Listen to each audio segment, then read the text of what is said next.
നമസ്കാരം. ക്ലാസ് റൂമിൻ്റെ ഒരു പുതിയ വീഡിയോയിലേക്ക് സ്വാഗതം.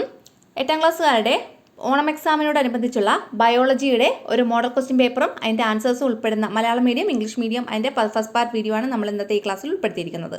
ഫിസിക്സിൻ്റെയും കെമിസ്ട്രിയുടെയും നമ്മൾ ഓൾറെഡി ചെയ്തിട്ടുണ്ട്.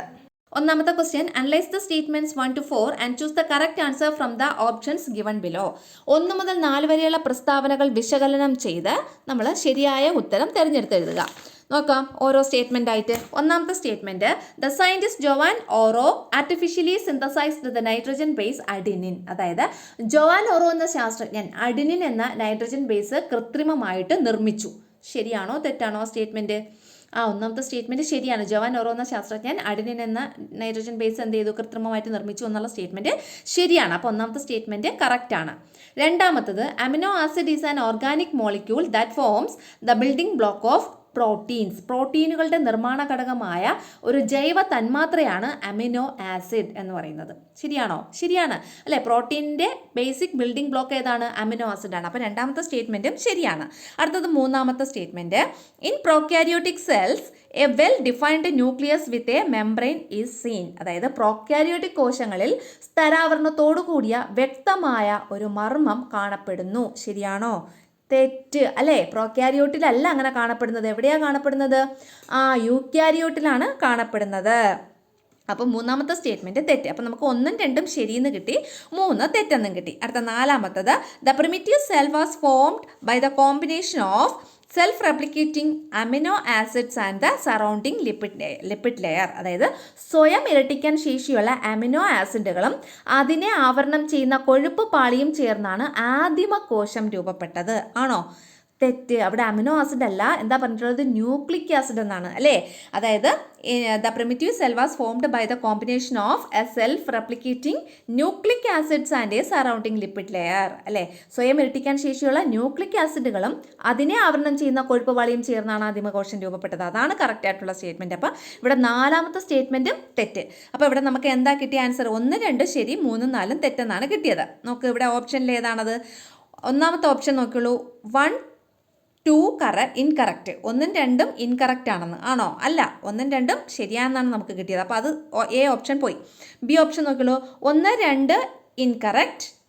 1, 2 കറക്റ്റ്, 3, 4 ഇൻകറക്റ്റ്. 1ഉം 2ഉം ശരി, 3, 4ഉം ശരിയല്ല, തെറ്റാണെന്ന്. അതല്ലേ ശരി അല്ലേ? നമുക്ക് 1ഉം 2ഉം ശരിയായിട്ട് കിട്ടി, 3, 4 തെറ്റെന്നും കിട്ടി. അപ്പോൾ ഓപ്ഷൻ ബി ആണ് ഇവിടുത്തെ ആൻസർ. അപ്പോൾ എത്രയാണ്? ഏതാണ് ആൻസർ? Option B. ഇനി രണ്ടാമത്തെ ക്വസ്റ്റിനെ, choose and write the correct answer from the options given below where the pairs are correctly matched. അതായത് ഇവിടെ കുറച്ച് ഫെർട്ടിലൈസേഴ്സിൻ്റെ പേര് ഇപ്പുറത്ത് തന്നിട്ടുണ്ട്, അതിൻ്റെ ഇപ്പുറത്ത് അതിൻ്റെയൊക്കെ എക്സാമ്പിൾസും കൊടുത്തിട്ടുണ്ട്. ഇതിനെ കറക്റ്റായിട്ട് മാച്ച് ചെയ്ത് എഴുതണം. നമ്മുടെ ഒന്നാമത്തെ ബയോളജിയുടെ ഒന്നാമത്തെ യൂണിറ്റിൽ നിന്നുള്ള ക്വസ്റ്റ്യൻ ആണ്. എന്താണ്? ഒന്നാമത്തത് ആർട്ടിഫിഷ്യൽ ഫെർട്ടിലൈസർ അല്ലെങ്കിൽ കൃത്രിമ വളം. കൃത്രിമ വളത്തിന് ഇവിടെ ഏതാണ് എക്സാമ്പിൾ? അടുത്തത് നാനോ ഫെർട്ടിലൈസർ, നാനോ വളം. പിന്നെ ബയോ ഫെർട്ടിലൈസർ എന്ന് വെച്ചാൽ ജീവാണുവളം, ഓർഗാനിക് ഫെർട്ടിലൈസർ അല്ലെങ്കിൽ ജൈവവളം. അപ്പോൾ ഇത് ഓരോന്നിൻ്റെയും കറക്റ്റ് ആയിട്ടുള്ളത്. ഇവിടെ നമ്മൾ വേറൊന്നും ചിന്തിക്കേണ്ട, എളുപ്പ വഴി പറഞ്ഞുതരാം. ഈ നാനോ ഫെർട്ടിലൈസർ എന്ന് പറയുമ്പോൾ ഇവിടെ നോക്ക്, നാനോ ഫോസ്ഫേറ്റ് എക്സാമ്പിൾസിൽ ഒന്നാമത്തത് കണ്ടോ? അതിനെ നമുക്ക് പരസ്പരം എന്ത് ചെയ്താൽ മാച്ച് ചെയ്താൽ മതി. Q അപ്പോൾ എത്രയാണ്? Q1 ആണ്. Q1 ഉള്ള ഓപ്ഷൻ ഇവിടെ ഏതെങ്കിലും ഉണ്ടോ? ഉണ്ടല്ലോ, സി ഓപ്ഷൻ കണ്ടോ, Q1. ആർട്ടിഫിഷ്യൽ ഫെർട്ടിലൈസറിൻ്റെ എക്സാമ്പിൾ ഏതാണ്? ആർട്ടിഫിഷ്യൽ ഫെർട്ടിലൈസറിൻ്റെ എക്സാമ്പിൾ 2 യൂറിയ. നാനോ ഫെർട്ടിലൈസർ 1 അല്ലേ?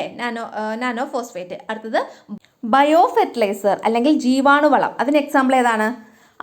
റൈസോബിയം അല്ലേ? റൈസോബിയം. അടുത്തത് ഓർഗാനിക് ഫെർട്ടിലൈസർ അല്ലെങ്കിൽ ജൈവവളം, അതിന് എക്സാമ്പിൾ ഏതാണ്? 3 കമ്പോസ്റ്റ്. അങ്ങനെ ഇപ്പോൾ ഇവിടുത്തെ ആൻസർ എന്ന് പറയുന്നത് ഓപ്ഷൻ സി ആണ്. ഇതെവിടെ മലയാളം മീഡിയംകാർക്കുള്ളതാണ്. കൃത്രിമ വളമായിട്ട് ബന്ധപ്പെട്ടത് 2 യൂറിയ. അടുത്തത് നാനോ വളവുമായിട്ട് ബന്ധപ്പെട്ടത് 1 നാനോ ഫോസ്ഫേറ്റ്. അടുത്ത ജീവാണു വളവുമായിട്ട് ബന്ധപ്പെട്ടത് 4 റൈസോബിയം. ജൈവ വളവുമായിട്ട് ബന്ധപ്പെട്ടത് 3 കമ്പോസ്റ്റ്. അപ്പോൾ ഓപ്ഷൻ സി ആണ് ഇവിടുത്തെ ആൻസർ. അടുത്ത questions 3 to 8 carry 2 marks each. അതായത് 3 മുതൽ 8 വരെയുള്ള ചോദ്യങ്ങൾക്ക് 2 മാർക്ക് വെച്ചിട്ടാണ്. മൂന്നാമത്തെ ക്വസ്റ്റ്യൻ നോക്കിയോളൂ. The features of a farm newly started by a young farmer are given below. ഒരു യുവ കർഷകൻ പുതുതായി ആരംഭിച്ച ഒരു ഫാമിന്റെ സവിശേഷതകൾ താഴെ തന്നിരിക്കുന്നു. Analyse them and answer the following questions. അവ ഒന്ന് വിശകലനം ചെയ്ത് താഴെ തന്നിട്ടുള്ള ചോദ്യങ്ങൾക്ക് ഉത്തരം എഴുതാൻ. ഒന്നാമത്തെ അതിൻ്റെ കാര്യങ്ങളെന്ന് പറഞ്ഞാൽ, farming is done on 5 acres of land. 5 acre സ്ഥലത്താണ് കൃഷി. There is a paddy cultivation on one side of the field. ഈ പാടത്തിൻ്റെ ഒരു ഭാഗത്ത് എന്താണ് പാഡി കൾട്ടിവേഷനാണ്, നെൽകൃഷിയാണ്. About 50 cents of land is used for cattle rearing. ഒരു 50 സെൻറ്റ് സ്ഥലത്ത് പശുവിനെയൊക്കെ വളർത്തുന്നുണ്ട്. There is a pond at the centre of the farm and fish farming is done in it. പിന്നെ ഫാമിൻ്റെ മധ്യഭാഗത്ത് ഒരു കുളവും അതിൽ കുറച്ച് മത്സ്യകൃഷിയും ഉണ്ട്. ഒന്നാമത്തെ ക്വസ്റ്റ്യൻ. ഇത്രയാണ് നമുക്ക് തന്നിട്ടുള്ള കാര്യങ്ങൾ, സൂചനകൾ എന്ന് പറയുന്നത്. ഇനി നമ്മൾ അതുമായിട്ട് ബന്ധപ്പെട്ടിട്ടുള്ള ക്വസ്റ്റ്യൻ ആൻസർ. ഒന്നാമത്തെ question, name the method of farming mentioned here. ഇവിടെ മെൻഷൻ ചെയ്തിട്ടുള്ള മെത്തേഡ് ഓഫ് ഫാമിംഗ് എന്താണ്? ഇവിടെ മെൻഷൻ ചെയ്തിട്ടുള്ള അല്ലെങ്കിൽ ഇവിടെ പറയുന്ന ഈ കൃഷി രീതിക്ക് പറയുന്ന പേരെന്താ? എന്താണ്? ഇൻ്റഗ്രേറ്റഡ് ഫാമിംഗ് അല്ലെങ്കിൽ സംയോജിത കൃഷി രീതി എന്നതാണ് ഇവിടെ പറയുന്ന ആ ഒരു മെത്തേഡിന്, ആ ഫാമിംഗ് മെത്തേഡിന് പറയുന്ന പേര്. അടുത്ത രണ്ടാമത്തെ ക്വസ്റ്റ്യൻ നോക്കിയോളൂ. How does this method of farming help reduce production cost? ഈ കൃഷി രീതി ഉൽപാദന ചെലവ് കുറയ്ക്കാൻ എങ്ങനെ സഹായിക്കുന്നു? നോക്കിയോളൂ. Reducing the cost of production, ഉൽപാദന ചെലവ് കുറയ്ക്കുന്നു. അതായത് ഇൻ്റഗ്രേറ്റഡ് ഫാമിങ്ങിൻ്റെ അഡ്വാൻറ്റേജസ് എന്ന് പറഞ്ഞ് ഞാൻ നോട്ടിലിട്ടിരുന്ന അതിൻ്റെ സ്ക്രീൻഷോട്ട് എടുത്തതാണ്. നോക്കിയോളൂ. എന്താണ്? The by product of one can be used as fertiliser or feed for another which reduces cost of production. ഒന്നിൻ്റെ ഉപോൽപ്പന്നം മറ്റൊന്നിന് വളമായോ തീറ്റയായോ ഉപയോഗിക്കാം. ഇത് ഉൽപാദന ചെലവ് കുറയ്ക്കുന്നു. ഓക്കെ. അടുത്ത നാലാമത്തെ question, observe the images and answer the following questions. ഈ താഴെ തന്നിട്ടുള്ള ഇമേജ് ഒന്ന് ഒബ്സർവ് ചെയ്തിട്ട് താഴെ തന്നിട്ടുള്ള ചോദ്യങ്ങൾക്ക് ഉത്തരം എഴുതുക.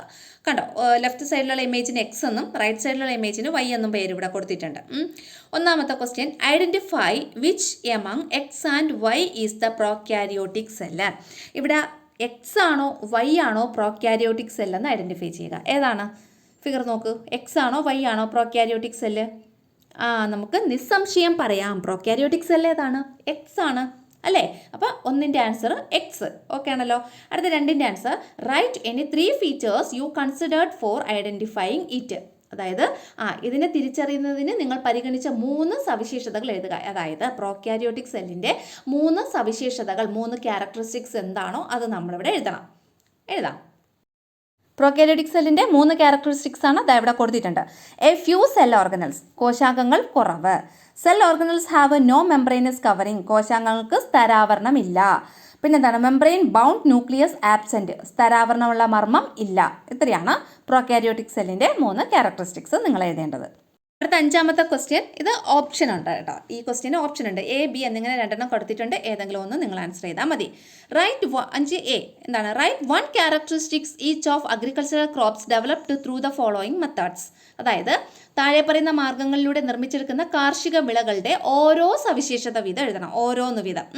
ഒന്നാമത്തത് ജനറ്റിക് എഞ്ചിനീയറിംഗ്, രണ്ടാമത്തത് ടിഷ്യൂ കൾച്ചർ. അപ്പം ഫസ്റ്റ് ജനറ്റിക് എഞ്ചിനീയറിംഗ് അല്ലെങ്കിൽ ജനിതക എഞ്ചിനീയറിംഗ് എന്താണ്?